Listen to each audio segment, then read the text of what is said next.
The following program on PBS 39 is made possible in part by TrueCare provides in-home care and private care homes for seniors, including those with dementia.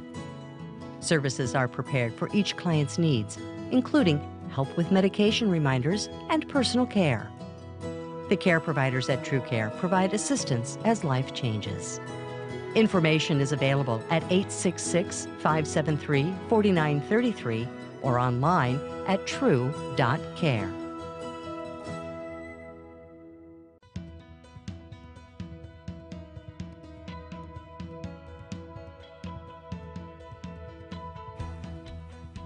Good evening. I'm Sandy Thomson, the host of Life Ahead right here on PBS 39. I'm really excited about our topic tonight, totally different than anything that we've talked about before, and I think you'll find it of great interest. We're going to be talking about a new concept of home care, and it certainly is something that's trending across the country and finally now available in places here in northern Indiana. Well, to examine this topic with me, I have Bryan Nugen, who is an expert in that area. In fact, he's president of a company that provides a home care type of service. So now stay with us because I think you might have some questions about it.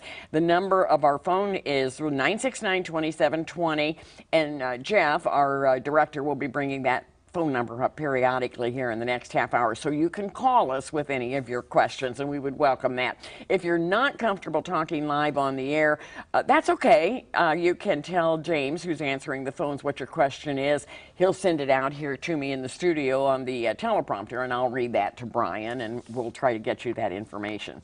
Meanwhile, let's welcome Bryan Nugen to our show tonight. Bryan, so happy to have you with us. Thank you, Sandy. First time. It is. Yes, and it is the I first time. think you'll enjoy it. Thank you. I'm looking forward to it. We have the best crew in town, and we have the best viewers as well. So everyone's been very pleasant to me coming in tonight. Thanks. And viewers, I want you to welcome Bryan as well.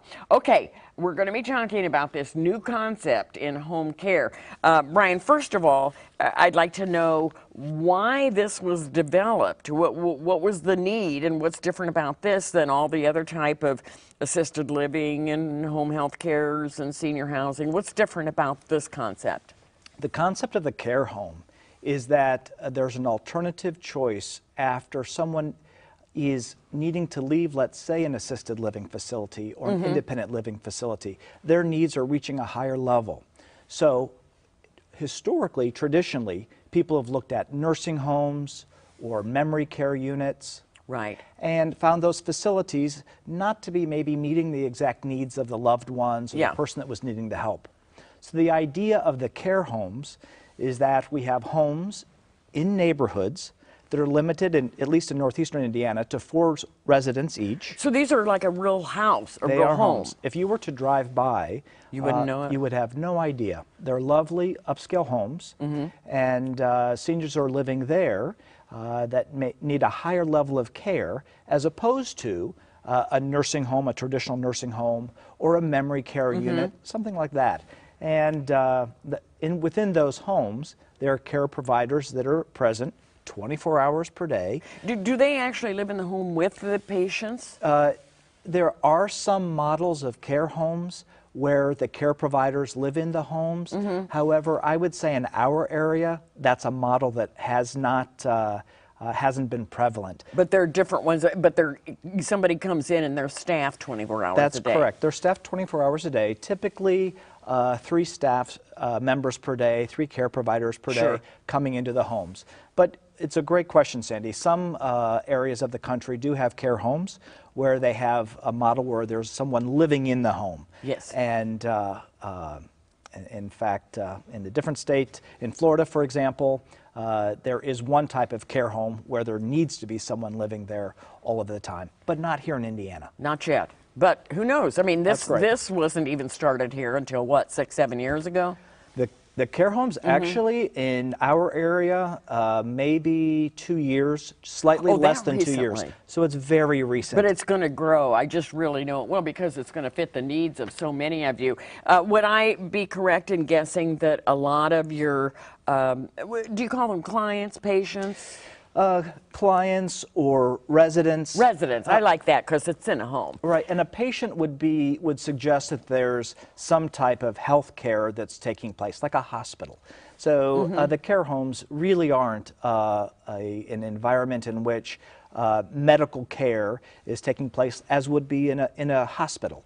So we would say a resident or a client. Okay. Sometimes you'll hear the reference to a guest that's staying in the home for a period of time. That term too. Yeah, I think it's so nice. these residents or guests of this home care, what would be typical medical issues that they might have? You said it's usually something more than can be handled in an assisted living. Right. Would it be like an Alzheimer's, dementia kind of a situation? Most definitely. Okay. I would say a majority of seniors that are going into the care homes have some level of cognitive impairment. So dementia is like the big, broad umbrella. Alzheimer's Exactly. is under it. Yeah, some type of a cognitive impairment. Very frequently, people have some level of that need some additional help are in the care homes. It may also be someone is just physically incapable of providing care for themselves, and so they're needing assistance from staff. But even in those situations, a majority of individuals that are going into, you asked earlier about assisted living facilities, independent living facilities, nursing homes, etc., they do have some level of cognitive impairment. Yes. So it's an excellent alternative to someone, instead of going into a memory care unit or a nursing home.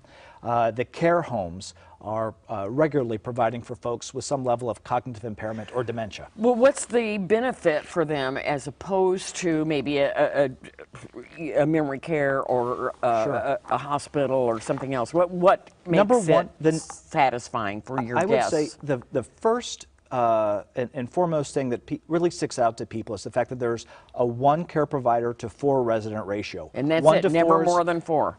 Never more than 4. Okay. That's really unheard of. So if you're looking at a larger facility, you will not hear that level of care, 1 to 4. Secondly, it is a home. It's not home-like. You'll hear facilities talking about a home-like environment. This isn't home-like. It is home. I'm imagining this the way you've described it, and I love the concept. So I'm driving through a neighborhood, and you know there are houses on both sides. So one of them might be a care home. I mean, it's that personal. Let's talk about the physical aspects of this home. What is provided there or necessary there that you have for all of your guests? The care homes are converted such that you have wider doorways. In case they have wheelchairs or wheelchair, anything. flat surfaces, so 0 step up. They're large and open, so if an individual's a pacer, sometimes we'll have folks that have some type of a cognitive impairment, and they need to move, so they they need walk to move. or pace. When the sun goes Usually down, at night. You got it.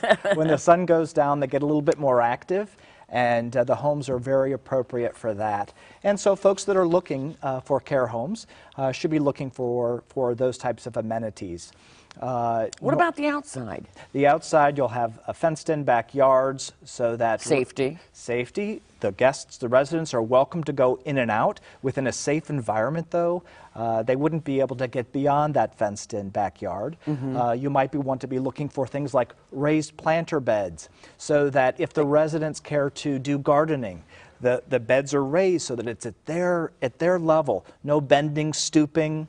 In the care homes, they're welcome to do things like, if they enjoy cooking, they're welcome to participate in cooking. They don't need to, but they can. But they can, Exactly. and that attendant or supervisor, whatever, would be attendants that there are to there. assist and to provide safety.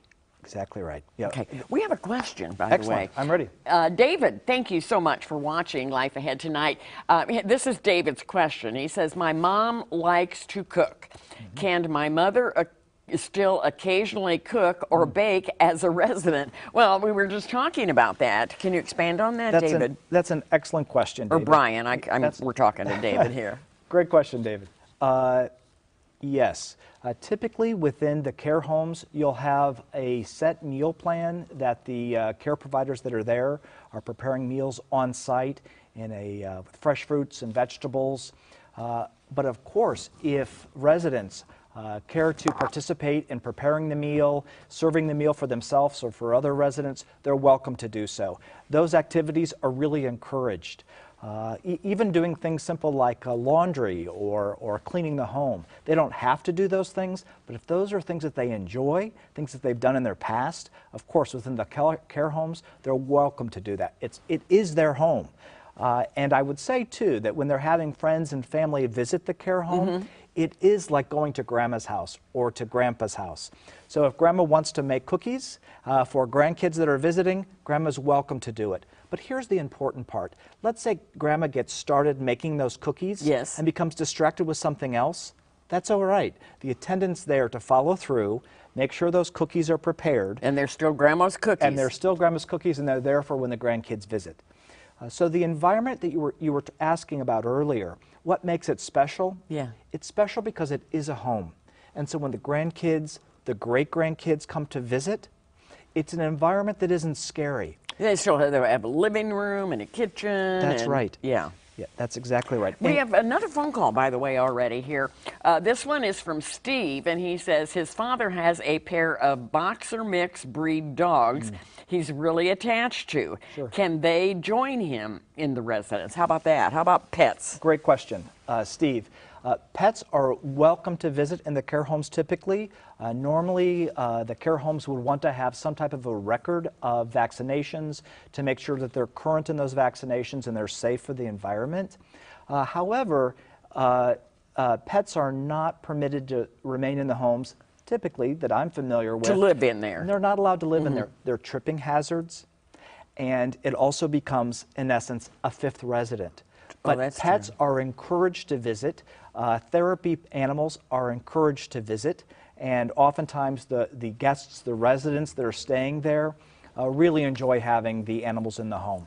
Yeah, and especially you have the fenced-in backyard, so the resident can take their son or daughter and their mixed breed boxer dogs out in the yard and have a good visit with them, just like they would if it were their own home. That's right. And when the grandkids are visiting, if they want to visit with the dog in the backyard with grandma or grandpa, welcome to do so. It is grandma or grandpa's home. How about bird feeding? Can you do that? That's a form of pet. Yeah. I mean, even though it's outside. No doubt about it. Yeah, oftentimes you'll see bird feeders, and the residents that are interested in that will take over, filling the bird feeder, making sure that all the neighborhood birds are coming in and that they're able to enjoy watching the birds. So that's a That's really wonderful. Right. And again, something different than what you might have in a more orthodox type of facility. Sure. So it's home, and maybe their memories can outplay in that. I mean, I'm guessing that they can listen to music that they enjoy, that type of thing. Yeah, music, of course, they're welcome to do that. In some of the care homes, we'll invite musicians to come in and play for and play for the residents on a regular basis. So they have activities then in some of these. They have activities. Musicians, therapy dogs we were just talking about to the last caller. Of course, puzzles, card games, crafts and activities, any of those types of things that the residents may enjoy are there in the home. Now, what about their own area? Does each resident have their own bedroom then, for example? Yes. Each resident has their own bedroom, and they're welcome to furnish that bedroom however they would like, with their own furnishings, but most importantly, their own mementos. So they can put up pictures of their family or collectibles that are important to them? And not only in their bedroom, but in the care home itself. Not the collectibles so much, but pictures of their family, loved ones, things that personalize the environment and make it very comfortable for them. We have another question. And thank you all for watching. I knew this would be a very hot topic because it is such a great need. This is from Doris, and Doris says, what are the psychological benefits for older care residents living in a home atmosphere together? Sure. Psychologically, how does this help them? You asked me earlier about what the individuals that are living there are like, what you would call them. Frankly, to me, they're family. And what you see in those homes is that the residents that are there become their own unit. They look out after one another. They'll be asking about someone else to make sure that they're all right. And even the loved ones, the extended family members of the residents, they become close. For example, someone on a Friday will bring in treats for everyone, and somebody else from another family will bring in treats. You'll see even Christmas, family Christmas events taking place at the care homes. Cool. So it isn't just, so most definitely the residents that are there, there's a bond that's established without a doubt, and it happens very quickly. And not only for them, but also for the extended family members. They become part of the unit. So they could walk in and say, you know, they're coming to see Betty, but they'll come in, hey, Charles, how you doing today? And that's right. It's just family. That's Another exactly phone call. This one, by the way, is from Lynette. And she says, what happens when residents don't get along? And I'm sure that might be a possibility to think about. What else can be done to accommodate so that all the affected members can be served? Yeah, well, you said that they become family, but It's an excellent would there question. be cases that maybe it just doesn't click? Do you move them to a different one? Do you find a way to get them to relate? Well, to begin with, before anyone goes into the care homes, typically there's some type of an interview process to make sure that it is a good fit for the residents of the care home. That having been said, people change over time as their cognitive impairment may change or as their physical needs may change. What I would say to that is that if we look at a different facility, like a nursing home or a memory care unit, you're running that same risk, in that instead of having 4 individuals living in that facility, right, you have 100 or 120 individuals there. So although it is possible that we may have a butting of heads, typically what happens is we would speak as a group, find out what's happening, make sure that it's something that can be resolved. If it isn't able to be resolved, then I think it's time for the resident to possibly look at a different care home. Historically, though, that isn't necessarily, I'm not seeing that take place in the care homes. Of course, it's always a possibility, but I have not seen that happening on a regular basis. But you're saying that, you know, your staff of the care home would obviously address that and try to resolve that. They don't just ignore it. No, in fact, because there is a 1-to-4, so a 1 staff member to 4 resident ratio, the staff member gets to know his or her residents very well. I'm sure. So seeing a very slight change in them, they're able to react to it quickly. You know them, you know their quirks, you know their patterns. As a result, if you do see something, maybe a disagreement between 2 individuals happening, the care provider can step in, can resolve the situation, and allow everyone to move on. All right, now, in a care home, let's say somebody, and we've talked about how it's not like a medical facility, it's not like a hospital or whatever, but what if someone does need some type of therapy or needs to have their medications monitored? How does that happen, or what do you do? Great question, Sandy. So if somebody needed to have medical care, just like in their private home, they would be able to have the physical therapist come to the care home, the occupational therapist come to the care home, home health care come to the care home. Yes. No problem. And if a resident of a care home gets to the point where they're needing to go on hospice, which happens, hospice agencies are welcome to come to the care homes as well. Really? So they can do hospice right in the care home? Without a doubt. So that the care home itself isn't going to be doing the hospice work. The hospice agency is doing the hospice work. Right, because they come into the home, Just but like they're they welcome to do that, and then this resident or the guest maybe feel more comfortable because, again, it's like being with their family through the whole thing. That's right. That's right. Do they usually stay in the same facility or in the same, I hate to say facility, in the same home, because we like that, it's a home. Right. Do they usually stay in the same one, or do some mix it up and go to different ones? My experience with care homes has been that individuals are remaining in the same care home. It may be that they would move based upon where other family members outside of the care home are living, so they want to move closer to where their kids are, their grandkids are. But you don't see a lot of movement between care homes. really it becomes an environment in which they're comfortable with, Sure. they're familiar with, they know the furniture layout, they understand how the chemistry of that home is working. So frankly, no, people are not moving from care home to care home. That's kind of good to hear. Again, maybe indicating that it does Sure. become family and it does become like their home, and Yes. they don't really want to leave. No, in my experience with care homes, I have not seen that taking place at all. Good news, and obviously good news. We have just a few more minutes on the show here. If you have some questions that you would like Bryan to address, give us a call at 969-2720. Well, I'm so excited about this whole concept.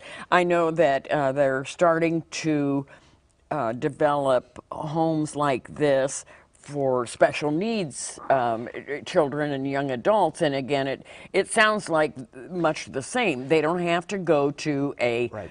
facility, if you will, and maybe group home isn't even the right word. Instead, they're developing a concept where there would be like 4 apartments with the central kitchen and living room and whatever, and an attendant with them at all times. But it's like a home for the people. It is a home for seniors. I think the care homes are an upscale home for seniors. It has a different pattern, a different feel than a group home that you're mentioning for developmentally disabled. This is a very different environment.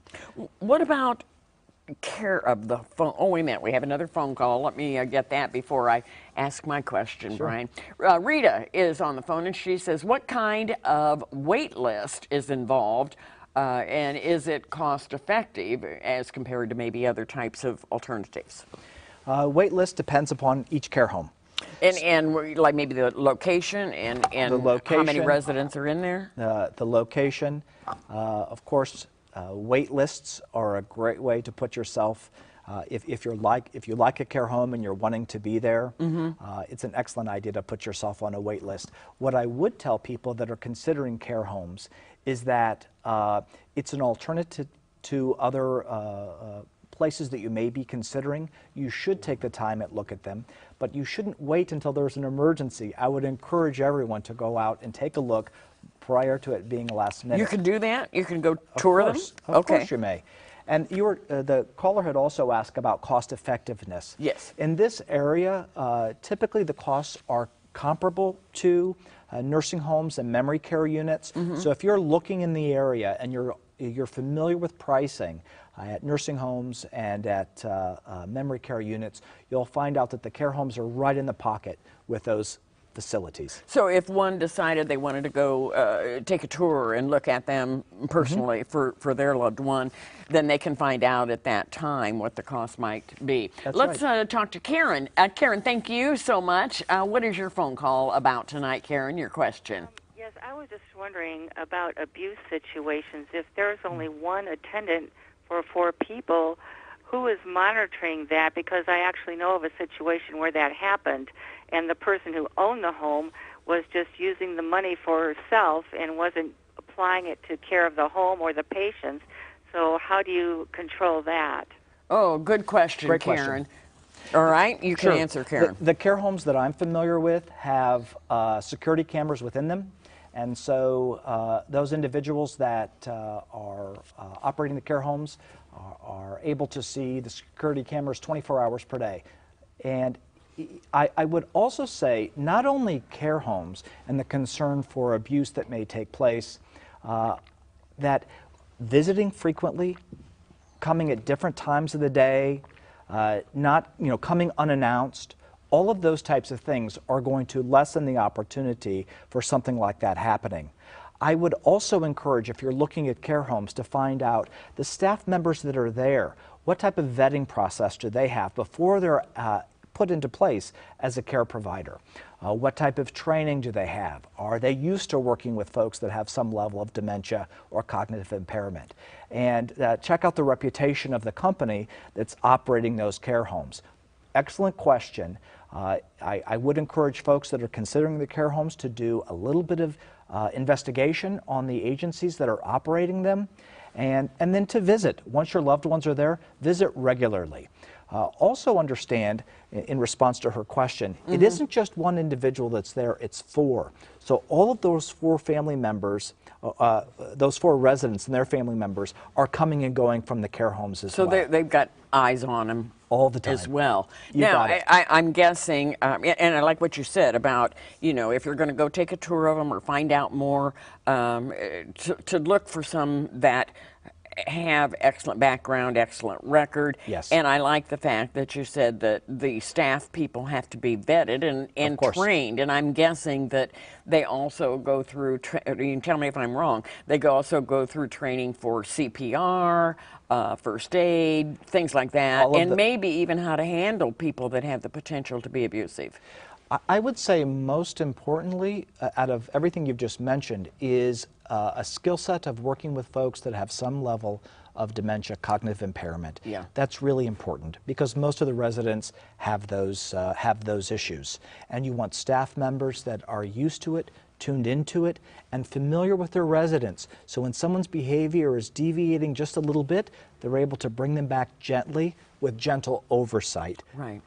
And probably also then talk with the family and say, hey, you might want to have so-and-so, the doctor, check his medication. You know what? I hate it that our time is up already. I told you this show goes really fast. It does. Very interesting and hot topic for us here tonight.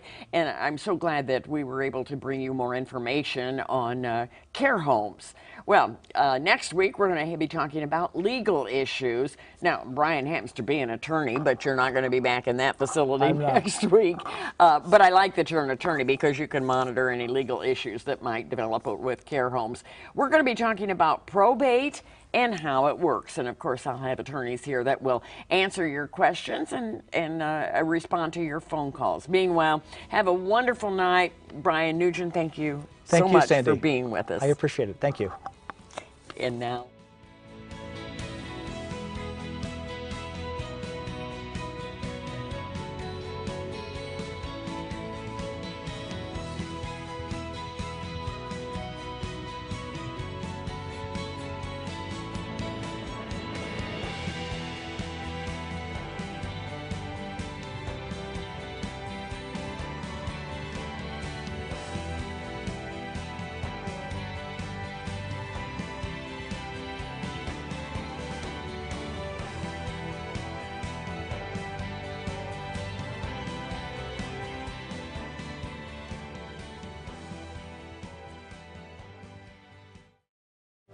The preceding program on PBS 39 was made possible in part by TrueCare provides in-home care and private care homes for seniors, including those with dementia. Services are prepared for each client's needs, including help with medication reminders and personal care. The care providers at TrueCare provide assistance as life changes. Information is available at 866-573-4933 or online at true.care.